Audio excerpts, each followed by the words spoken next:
ನಮಸ್ಕಾರ ಎಲ್ರಿಗೂ. ಜಾಸ್ತಿ ಮಾತಾಡೋಕೆ ಹೋಗೋದಿಲ್ಲ, ಡೈರೆಕ್ಟ್ ವಿಷಯಕ್ಕೆ ಬಂದ್ಬಿಡ್ತೀನಿ. KSP ಡಿಪಾರ್ಟ್ಮೆಂಟಿಂದ ಸಿವಿಲ್ ಪೊಲೀಸ್ ಕಾನ್ಸ್ಟೇಬಲ್ದು ಅಫಿಷಿಯಲ್ಲು ನೋಟಿಫಿಕೇಷನ್ ರಿಕ್ರೂಟ್ಮೆಂಟು ಅರ್ಜಿಯನ್ನು ಕರೆದಿದ್ದಾರೆ. ಸೊ ಅದ್ರ ಬಗ್ಗೆ ಇಲ್ಲಿ ನಾನು ನಿಮಗೆ ತೋರಿಸ್ತಾ ಇದ್ದೀನಿ. ನೀವು A to Z ಪ್ರತಿಯೊಂದನ್ನು ಕೂಡ ಪೂರ್ತಿ ವೀಡಿಯೋ ನೋಡಿ ನಿಮ್ಗೆ ಅರ್ಥ ಆಗುತ್ತೆ. ಸೊ ಇಲ್ಲಿ ನೋಡ್ತಾ ಇರ್ಬೋದು ನೀವು, ಕರ್ನಾಟಕ ರಾಜ್ಯ ಪೊಲೀಸ್ ಇಲಾಖೆಯಲ್ಲಿ ಮಿಕ್ಕುಳಿದ ವೃಂದದಲ್ಲಿ ಖಾಲಿ ಇರುವ ಸಿವಿಲ್ ಪೊಲೀಸ್ ಕಾನ್ಸ್ಟೇಬಲ್ನಲ್ಲಿ ಸಿವಿಲ್ ಹುದ್ದೆಗಳು 3395 ಹುದ್ದೆಗಳ ನೇರ ನೇಮಕಾತಿ ಕುರಿತು ಇಲ್ಲೊಂದು ಮಾಹಿತಿಯನ್ನು ನೀಡಿದ್ದಾರೆ. ಮಾಹಿತಿ ಅನ್ನೋದಕ್ಕಿಂತ ಹೆಚ್ಚಾಗಿ ರೆಕ್ರೂಟ್ಮೆಂಟ್ ಮಾಡಿದ್ದಾರೆ, ಅಧಿಸೂಚನೆಯನ್ನು ಹೊರಡಿಸಿದ್ದಾರೆ. ಕೊನೆಗೂ ಅಧಿಸೂಚನೆಯನ್ನು ಹೊರಡಿಸಿದ್ದಾರೆ. ದಯವಿಟ್ಟು ಎಲ್ಲರೂ ಚೆನ್ನಾಗಿ ಓದ್ಕೊಳ್ಳಿ. ಆ್ಯಂಡ್ ಪ್ರತಿಯೊಂದು ಕೂಡ A to Z ನಾನು ನಿಮಗೆ ಹೇಳ್ತಾ ಹೋಗ್ತೀನಿ ಇವಾಗ. ಸೊ ಎಕ್ಸಾಮ್ ಬಂದು ನಿಮಗೆ ಈ ಸಲ KEAದವ್ರು ನಡೆಸ್ತಾರೆ. ಅದನ್ನು ಇಲ್ಲ ನಾನು ಎಕ್ಸ್ಪ್ಲೇನ್ ಮಾಡ್ತೀನಿ ನಿಮಗೆ. ಈ ಹುದ್ದೆಗಳ ನೇಮಕಾತಿ ಲಿಖಿತ ಪರೀಕ್ಷೆಯನ್ನು ಕರ್ನಾಟಕ ಪರೀಕ್ಷಾ ಪ್ರಾಧಿಕಾರದವರು ಕೈಗೊಳ್ಳಲಾಗುವುದು.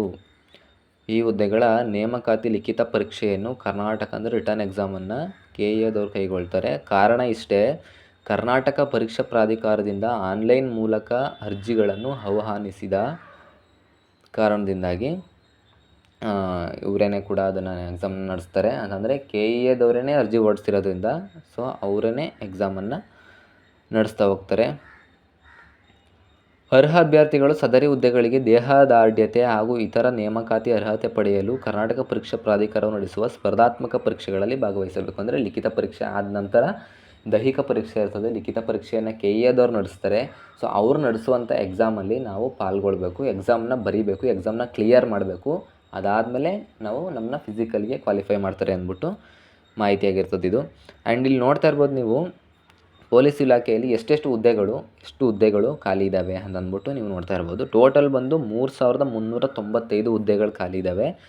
ಸೊ ಇದರಲ್ಲಿ ಬಂದು ನಿಮಗೆ ನೇರ ಪುರುಷ ಅಂತ ಅಂದರೆ ಡೈರೆಕ್ಟ್ ಜಾಯ್ನರ್ಸ್ಗಳು ಯಾರು ಇರ್ತಾರೆ, ಎಕ್ಸಾಮ್ ಬರೆದು ಡೈರೆಕ್ಟ್ ಇದಕ್ಕೆ ಜಾಯ್ನ್ ಆಗೋರು ಯಾರು ಇರ್ತಾರೆ, ಅವರಿಗೆ 2266 ಹುದ್ದೆ ಇದೆ. ಮತ್ತು ನೇರ ಮಹಿಳೆ ಇವರಿಗೆ 755, ಸೇವಾ ನಿರತ ಎಕ್ಸ್ ಸರ್ವಿಸ್ ಮ್ಯಾನ್ ಅಂತ ನಾವೇನು ಕರಿತೀವಿ ಅವರಿಗೆ 257 ಹುದ್ದೆ ಇದೆ. ಮತ್ತು ಮಹಿಳೆಗೆ 82 ಹುದ್ದೆಗಳು ಇದೆ. ಎಕ್ಸ್ ಸರ್ವಿಸ್ ಮಹಿಳೆಗೆ ಅವರಿಗೆ 87 ಹುದ್ದೆಗಳು ಖಾಲಿ ಇದೆ. ತೃತೀಯ ಲಿಂಗಿಗಳಿಗೆ 35 ಹುದ್ದೆ ಇದೆ. ಟೋಟಲ್ ಬಂದು 3395 ಹುದ್ದೆಗಳು ಇದೆ. ಮತ್ತು ಕ್ವಾಲಿಫಿಕೇಷನ್ ಏನಾಗಬೇಕಪ್ಪ ಇದಕ್ಕೆ ಅಂತಂದರೆ ಸೆಕೆಂಡ್ PUC ಕ್ವಾಲಿಫಿಕೇಷನ್ ಆಗಿರಬೇಕಾಗುತ್ತೆ. ಅಂದರೆ ದ್ವಿತೀಯ ತರಗತಿಯನ್ನು ಮುಗಿಸಿರುವಂತಹ ವಿದ್ಯಾರ್ಥಿಗಳು ಇದಕ್ಕೆ ಅಪ್ಲಿಕೇಶನನ್ನು ಹಾಕ್ಬೋದಾಗಿರುತ್ತದೆ. PUC ಅಥವಾ ತತ್ಸಮಾನ ವಿದ್ಯಾರ್ಹತೆ ನೋಡ್ತಾ ಇರ್ಬೋದು ನೀವಿಲ್ಲಿ. CBSE ಮತ್ತು ISC ಮಂಡಳಿಯು ನಡೆಸುವ ಕ್ಲಾಸ್ 12ನೇ ಪರೀಕ್ಷೆ. ಎರಡನೇದು ಇತರ ರಾಜ್ಯ ಸರ್ಕಾರದ ಪರೀಕ್ಷಾ ಮಂಡಳಿಗಳಿಂದ ನಡೆಸುವ ಕ್ಲಾಸ್ 12ನೇ ಪರೀಕ್ಷೆ.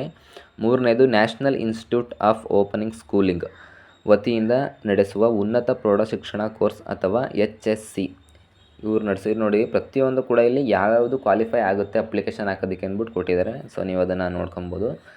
ಆ್ಯಂಡ್ ನೆಕ್ಸ್ಟ್ ಬಂದರೆ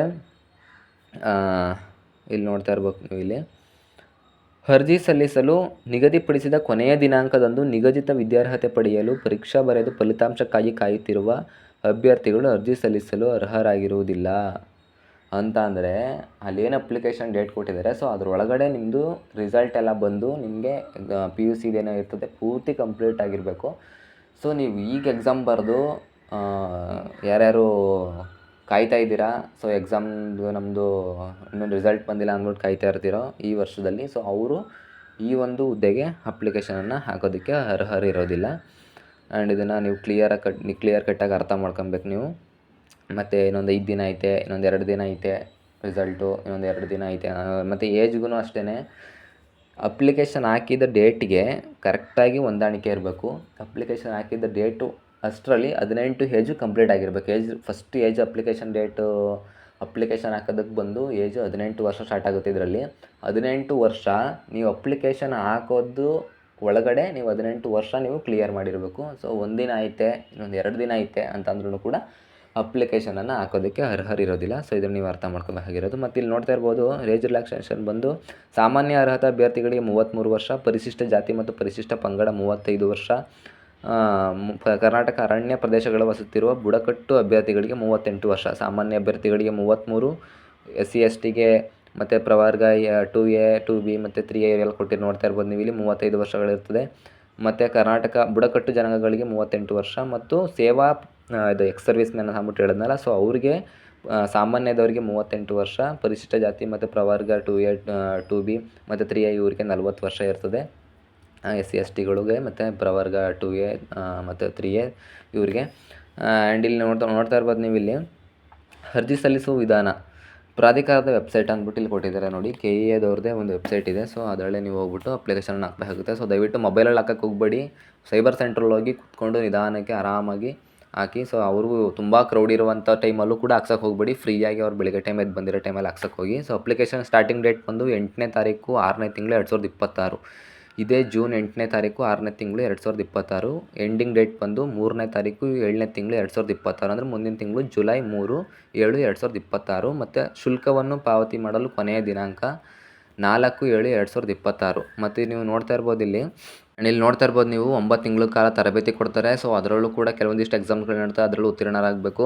ಮತ್ತು ಇಲ್ಲಿ ನೋಡ್ತಾ ಇರ್ಬೋದು ಸಾಮಾನ್ಯ ಅರ್ಹತೆ ಮತ್ತು ಇತರ ಪ್ರವರ್ಗ 2A 2B 3A 3B ಇವರಿಗೆ 750 ರೂಪಾಯಿ ಅರ್ಜಿ ಶುಲ್ಕ ಇರ್ತದೆ. ಮತ್ತು ಪರಿಶಿಷ್ಟ ಜಾತಿ ಪರಿಶಿಷ್ಟ ಪಂಗಡ ಹಾಗೂ ಪ್ರವರ್ಗ ಒಂದು ಮಾಜಿ ಸೈನಿಕ ಎಕ್ಸ್ ಸರ್ವಿಸ್ ಮ್ಯಾನು ಮತ್ತು ತೃತೀಯಲಿಂಗಿ ಅಭ್ಯರ್ಥಿಗಳಿಗೆ 500 ರೂಪಾಯಿ ಇರ್ತದೆ. ಯಾವುದೇ ಕಾರಣಕ್ಕೂ ಫೀಸ್ನ ರೀಫಂಡ್ ಇರೋದಿಲ್ಲ.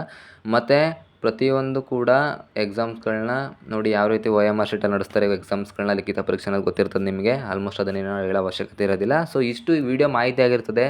ಸೊ ಇನ್ನೂ ಯಾರ್ಯಾರು ಕೂಡ ಗೊತ್ತಾಗಿಲ್ಲ ಈ ಇನ್ಫಾರ್ಮೇಷನ್, ಆದಷ್ಟು ಬೇಗ ಶೇರ್ ಮಾಡಿ ಅಂತ ಹೇಳ್ತಾ ಚಾನಲ್ನ ಸಬ್ಸ್ಕ್ರೈಬ್ ಮಾಡ್ಕೊಳ್ಳಿ. ಧನ್ಯವಾದಗಳು. ಶುಭ ದಿನ.